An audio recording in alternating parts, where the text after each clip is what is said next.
Welcome back to the workshop. This is Richard Woodworking, and this is the third installment in my series on the small workshop. The first one, which you saw me setting up the workshop real fast. In the second one, we talked about wood storage and the wood storage table that I made. Today, I'm going to talk about some of the additional components that make up the small workshop that may not have been visible when you looked at it in the first video. And so we'll talk about some of the different areas of the workshop and how it helps with the workflow. So this is the tool rack, or wall storage. This is actually at the back of the workshop, and you never see it in the videos because it's behind the camera.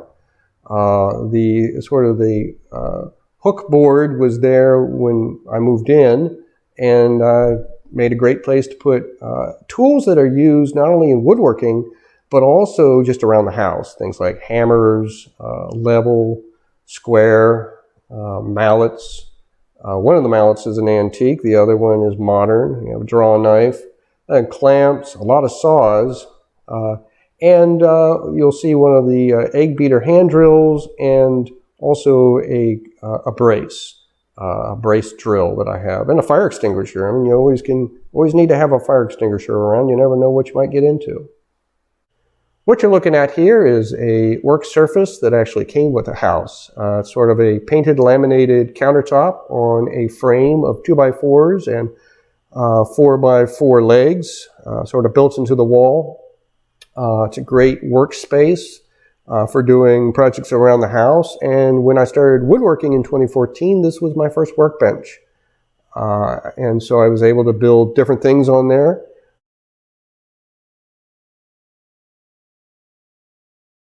Especially before I built the portable workbench that became my primary workspace.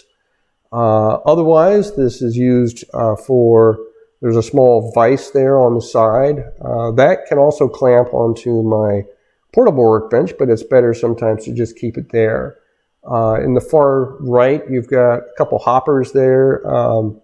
People may use them for keeping small screws and nuts. Obviously, it came from a hardware store for miscellaneous, specific parts, not miscellaneous, but specific items. I use it for wood storage of pine, poplar, oak, just small scraps. So I can keep them at hand and not have to run up to the wood storage area above for that sort of thing.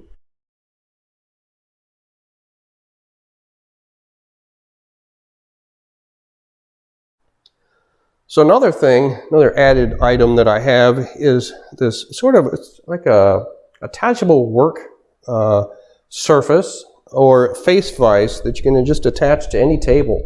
I use a clamp. I use two clamps to kind of hold it in, and that's mainly for stability. But they don't advertise it as needing the clamps.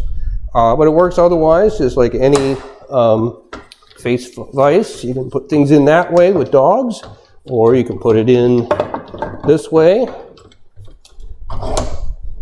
and then cut, chisel, whatever you're going to do.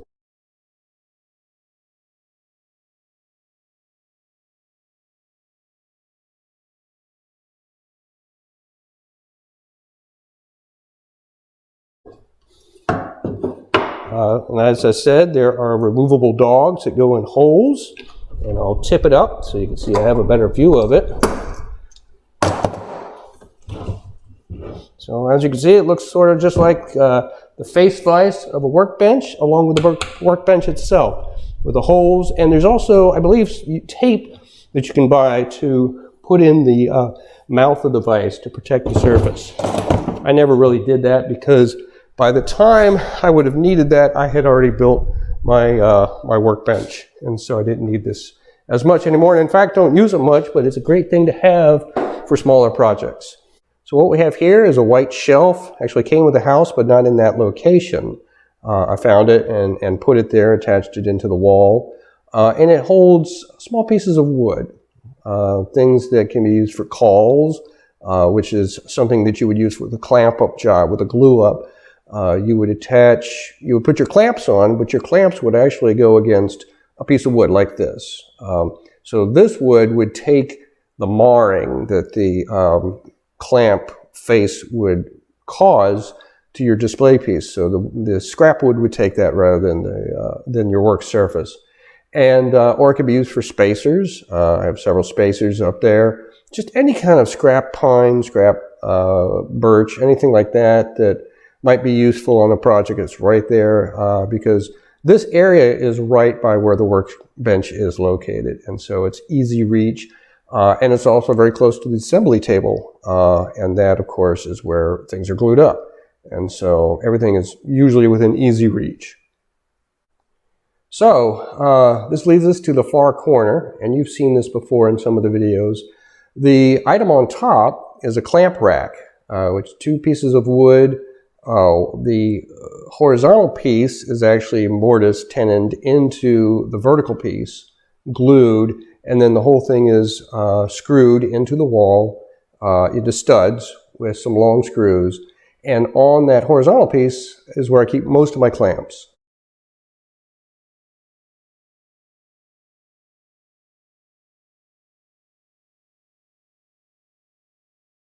Certainly you've seen clamps in other areas, but this is where most of the quick clamps, as well as one of the pipe clamps and some of the F clamps are kept.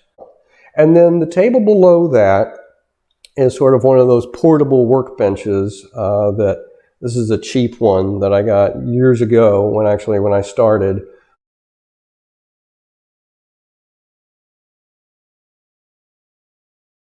It's certainly not the caliber of use that the Black & Decker small workbenches used to have when they were made, and some of the others that are still made today.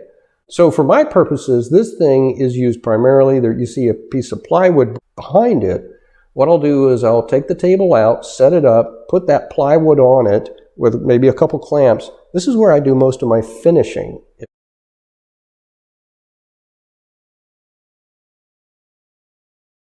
If I'm applying shellac or a polyurethane or some other finished product, I will do that right here.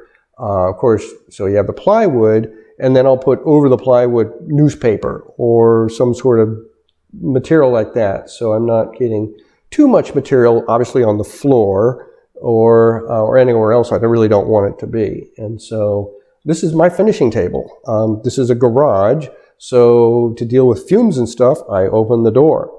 And so it works perfectly that way. And I do this both in the summer and in the wintertime. Again, here in Eastern Carolina, it doesn't usually get too cold or too hot that I can't find a day in the winter, the summer, or spring or fall to apply some shellac or finish of some sort for my projects. So this is an alternate view of the Richo woodworking space, often not seen in the videos, but gives you an idea of the full scope of space that I have and the different work surfaces that I use.